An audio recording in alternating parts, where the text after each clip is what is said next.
Yes, I am. The Dalish are the best hope for preserving the culture of our people. Our people. You use that phrase so casually. It should mean more. But the Dalish have forgotten that, among other things. Oh, but you know the truth, right? While they pass on stories, mangling details, I walk the fade. I have seen things they have not.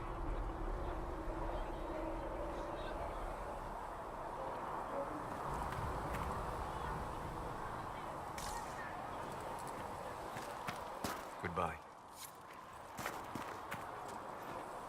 Greetings. I'd be interested in hearing your opinions on elven culture. What do you wish to know?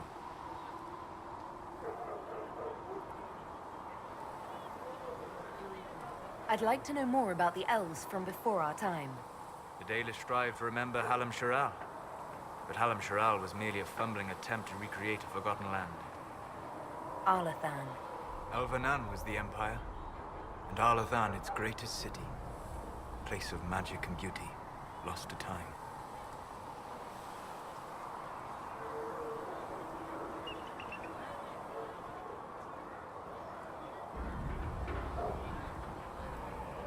You've studied ancient elves. What else do you know of Arlathan? We hear stories of them living in trees, and imagine wooden ramps or Dalish Erebels. Imagine instead spires of crystal twining through the branches, palaces floating among the clouds. Imagine beings who lived forever, for whom magic was as natural as breathing. That is what was lost.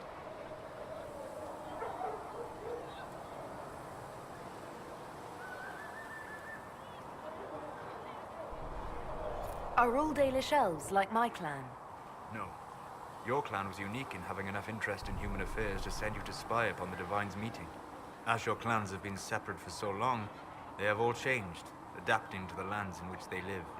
Some are no more than bandits, others trade freely with humans, and some have disappeared entirely into the forests.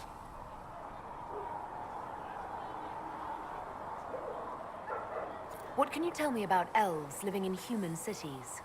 The culture in alienages or among the slaves of Tevinter is like any of the impoverished and powerless. They cling to memories of a better past, and practice a few rituals to distinguish themselves from humans. Is the magic they teach in the Circle different from the magic I learned with my people? No and yes. Magic is magic, just as water is water, but it can be used in different ways. Dalish magic is more practical, not needing chantry approval, although they still frown on blood magic. Superstition. Much of it is more subtle. A legacy from when elves were immortal.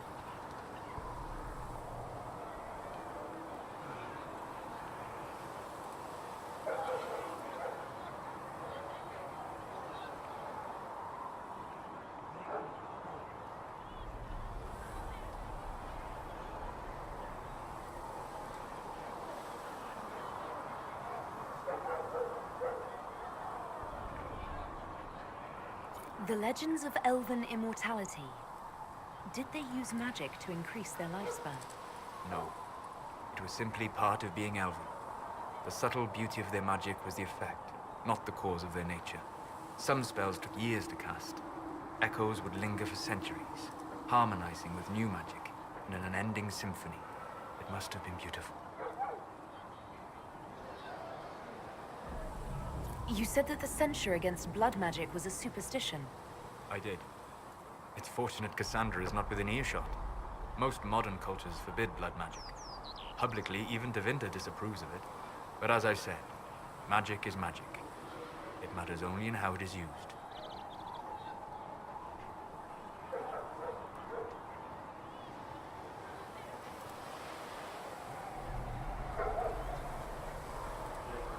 To be honest, I don't see it as different from any other magic. It's a means to an end. Indeed. The problem is that under the Chantry, blood magic is forbidden, so only criminals practice it. While in Tevinter, magisters compete with each other instead of keeping their volatile friends in check. They always succeed through power, so they have never had the chance to learn another way.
We'll talk later.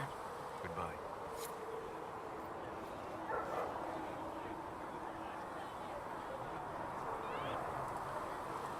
Hello. What do you know about the Fade? A great deal from my wanderings. There are few hard facts, but I can share what I have learned. I'd like to know more about the breach. Simply put, it is a tear in the veil between this world and the Fade, allowing spirits to enter the world physically. Small tears occur naturally when magic weakens the veil, or when spirits cluster in an area that has seen many deaths. But your mark allows you to exert some control over the breach. That means it was created deliberately. I'd like to know more about the veil. Circle mages call it a barrier between this world and the Fade, but according to my studies in ancient elven lore, that is a vast oversimplification. Without it, imagine if spirits entered freely. The Fade was not a place one went, but a state of nature like the wind. It sounds like it would be wonderful. And dangerous. But yes, a world where imagination defines reality, where spirits are as common as trees or grass. Instead, spirits are strange and fearful, and the Fade is a terrifying world touched only by mages and dreamers. I am glad that I'm not alone in seeing the beauty of such a world, along with the obvious peril. I'd like to know more about demons. Your Dalish say the demons hate the natural world, and seek to bring their chaos and destruction to the living. But such simplistic labels misconstrue their motivations, and in so doing, do all a great disservice. Spirits wish to join the living, and a demon is that wish gone wrong.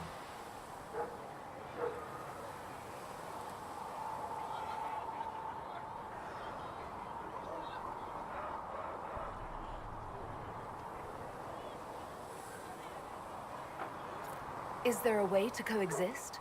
To live with them? If not in peace, at least without such active confrontation. Not in the world we know today. The veil creates a barrier that makes true understanding most unlikely. But the question is a good one, and it matters that you thought to ask. We'll talk later. Goodbye. Hello. I'd like to know more about you, Solas. Why?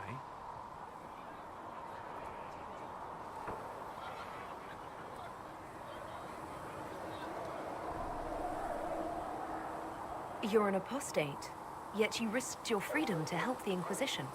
Not the wisest course of action when framed that way.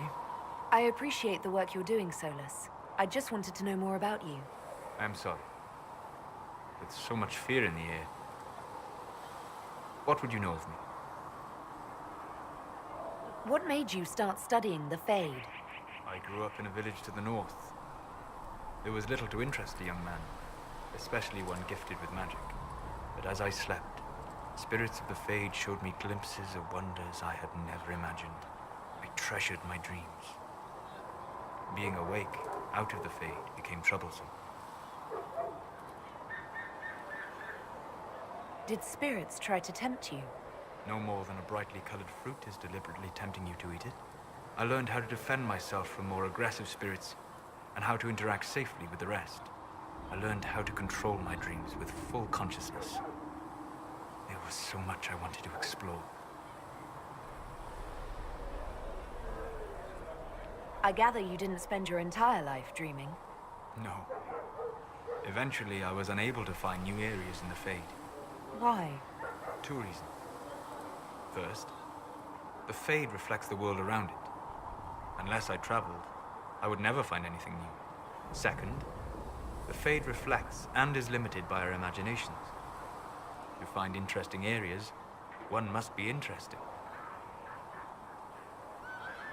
Is this why you joined the Inquisition? I joined the Inquisition because we were all in terrible danger. If our enemies destroyed the world, I would have nowhere to lay my head while dreaming of the Fade. I wish you luck. Thank you. In truth, I've enjoyed experiencing more of life to find more of the Fade. How so? You train your will to control magic and withstand possession. Your indomitable focus is an enjoyable side benefit. You have chosen a path whose steps you do not dislike because it leads to a destination you enjoy.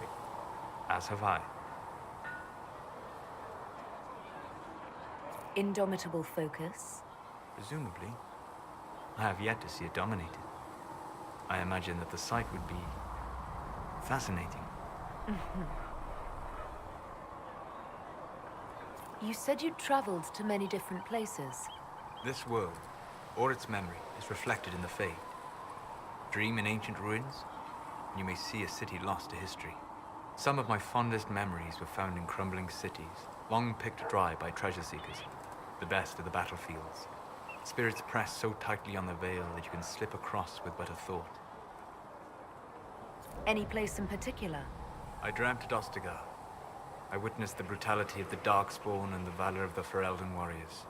I saw Alistair and the hero Ferelden light the signal fire, and Logain's infamous betrayal of Caelan's forces. I've heard the stories. It would be interesting to hear what it was really like. That's just it. In the Fade, I see reflections created by spirits who react to the emotions of the warriors. One moment, I see heroic wardens lighting the fire, and a power-mad villain sneering as he lets King Caelan fall. The next, I see an army overwhelmed and a veteran commander refusing to let more soldiers die in a lost cause. And you can't tell which is real? It is the Fade. They are all real. Have you always traveled and studied alone? Not at all. I have built many lasting friendships. Spirits of wisdom, possessed of ancient knowledge, happy to share what they had seen. Spirits of purpose helped me search. Even wisps, curious and playful, would point out treasures I might have missed. I don't know of any spirits by those names. They rarely seek this world. When they do, their natures do not often survive exposure to the people they encounter. Wisdom and purpose are too easily twisted to pride and desire. You're saying that you became friends with Pride and Desire demons? They were not demons for me. Meaning? The Fade reflects the minds of the living. If you expect a spirit of wisdom to be a pride demon, it will adapt. And if your mind is free of corrupting influences, if you understand the nature of the spirit, they can be fast friends. I'm impressed that you could become friends with spirits. Anyone who can dream has the potential. Few ever try. My friends comforted me in grief and shared my joy. Yet, because they exist without form, as we understand it, the Chantry declares that spirits are not truly people. Is Cassandra defined by her cheekbones and not her faith? Varric by his chest hair and not his wit? You have an interesting way of looking at the world, Solas. I try. And that isn't quite an answer. I look forward to helping you make new friends. That should be... well... That isn't quite an answer either. We'll talk later. Goodbye. What can I do for you? We'll talk later. Goodbye.